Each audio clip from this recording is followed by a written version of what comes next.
Physics सुनते ही डर लगता है ना।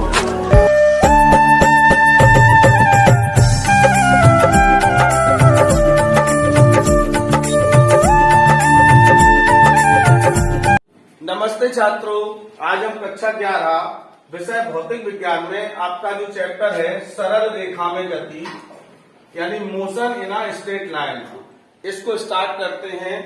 तो शुरुआत सबसे पहले जो है पहली हेडिंग हमारी है विराम। विराम कह लो या विराम अवस्था कह लो, हम सभी लोग इससे प्रॉपरली परिचित हैं। अगर हम बैठे हैं तो कह सकते हैं कि हम विराम में हैं। कुर्सी रखी है, मेज रखी है, तो हम कह सकते हैं वो विराम में है। लेकिन विराम अवस्था को हम इंग्लिश में कहते हैं रेस्ट पोजीशन। लेकिन फिजिक्स में हमें व्यवहारिक लैंग्वेज में समझना होता है, लेकिन लिखना हमें साइंटिफिक लैंग्वेज में ही होता है। तो विराम की क्या परिभाषा होगी? बहुत सिंपल सी बात, यदि किसी वस्तु की स्थिति समय के साथ परिवर्तित नहीं होती है तो ये कहा जाता है कि वस्तु विराम अवस्था में है। क्लियर है ना? जैसे एग्जाम्पल क्या होंगे? एग्जाम्पल, मेज पर रखा डस्टर, स्टैंड पर खड़ी साइकिल, कुछ भी मान लो, हजारों एग्जाम्पल हैं। अच्छा, इसके बाद जो नेक्स्ट टॉपिक है वो है गति या गति की अवस्था। ठीक है ना? तो मोशन कहते हैं गति को गति ही लिखना, गति की अवस्था की आवश्यकता नहीं। मोशन तो गति समझते हैं हम सभी लोग, चलती हुई गाड़ी, उड़ता हुआ पक्षी, दौड़ता हुआ वाहन, सारी चीजें ये गति में है। लेकिन फिजिक्स की लैंग्वेज में क्या डेफिनेशन होगी? बहुत सिंपल सी, जो आपको लिखना है, जब किसी वस्तु की स्थिति समय के साथ परिवर्तित होती है तो ये कहा जाता है कि वस्तु गति की अवस्था में है। अब इन चीजों को जनरेट करने के लिए जो एक कारक होता है, उस कारक का नाम है बल। बल को हम इंग्लिश में क्या कहते हैं? फोर्स। क्या डेफिनेशन होती है फोर्स की? Without force motion is not possible. ये तो क्लियर है, बिना बल के गति संभव नहीं है, क्योंकि बल होगा तभी त्वरण होगा और तभी वस्तु के वेग में परिवर्तन होगा। तो बल की सिंपल सी परिभाषा है, बल वह बाह्य कारक है जो किसी वस्तु की अवस्था को परिवर्तित कर दे या परिवर्तित करने का प्रयास करे। तो सिंपल है। अब इन चीजों के बाद फिर हम सबसे पहली जो हमारी हेडिंग है जिसको हमें जानना है, वो पहली हेडिंग है हमारी दूरी। दूरी को हम इंग्लिश में क्या कहते हैं? डिस्टेंस। दूरी सब लोग समझते हो। क्या होगी डेफिनेशन दूरी की? रिटन में क्या लिखेंगे? नहीं क्लियर। सिंपल सी परिभाषा होती है, किसी वस्तु द्वारा तय किए गए संपूर्ण मार्ग की लंबाई को ही दूरी कहते हैं। मतलब हम स्टार्ट पॉइंट से एंड पॉइंट तक जितनी भी लंबाई कवर करते हैं, उन सारी लंबाइयों का जो एडिशन है यानी जोड़ है, वही क्या है? दूरी। तो सिंपल लिखेंगे, किसी वस्तु द्वारा तय किए गए संपूर्ण मार्ग की लंबाई को दूरी कहते हैं। Paragraph change. दूरी का मात्रक मीटर होता है और यह अदिश राशि है। इसके बाद दूसरी आपकी हेडिंग है विस्थापन। विस्थापन को हम कहते हैं डिस्प्लेसमेंट। क्या इसकी डेफिनेशन होगी? मतलब विस्थापन का मतलब होता है, इसको हम न्यूनतम दूरी कह सकते हैं, सीधी दूरी कह सकते हैं। परिभाषा के तौर पे होगी, प्रारंभिक बिंदु से अंतिम बिंदु तक की न्यूनतम दूरी को ही विस्थापन कहते हैं। और फिर पैराग्राफ चेंज, विस्थापन का मात्रक मीटर होता है और यह सदिश राशि है। एक एग्जाम्पल से समझते हैं दूरी और विस्थापन में क्या अंतर है।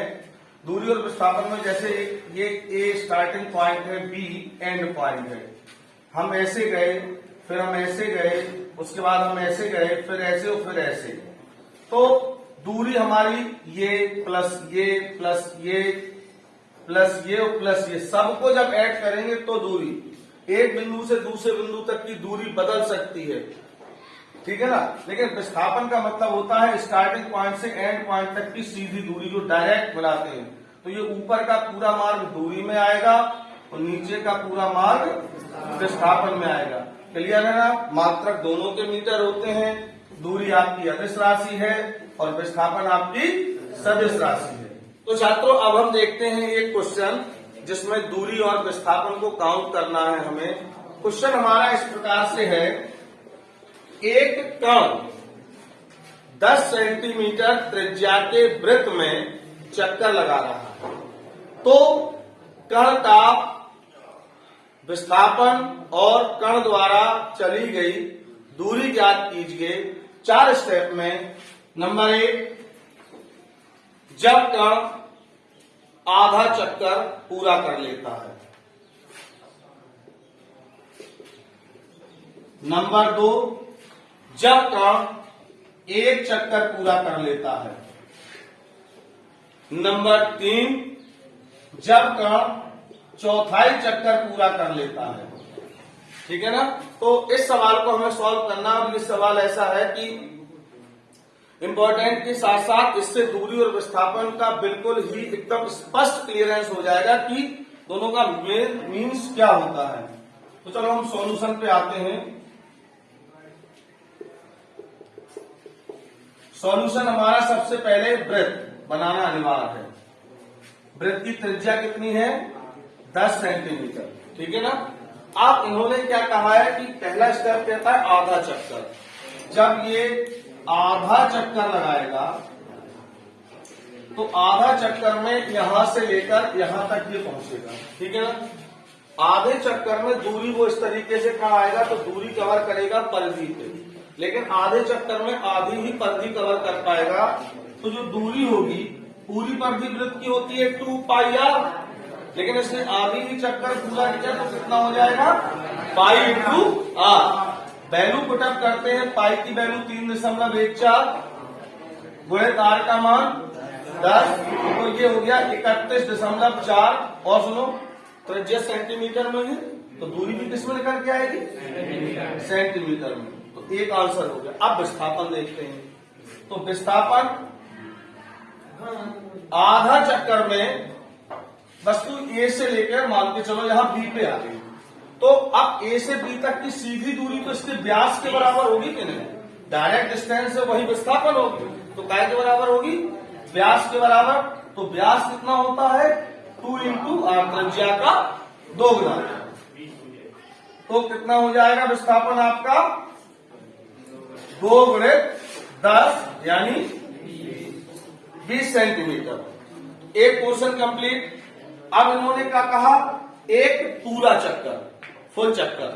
तो जब नेक्स्ट स्टेप को देखते हैं, एक चक्कर, जब एक चक्कर ये पूरा लगा लेगा तो पार्टिकल घूम के ऐसे ऐसे यहीं आ जाएगा। मतलब दूरी जो है वो दूरी पूरी किसके बराबर हो जाएगी? परिधि, यानी फुल राउंड है। परिधि कितनी होती है? 2 पाई आर। तो 2 इंटू पाई का मान 3.14, आर का मान 10।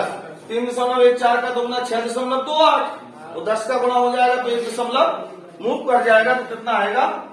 62.8 सेंटीमीटर। ये आई दूरी। अच्छा, विस्थापन कितना होगा पूरे चक्कर के लिए?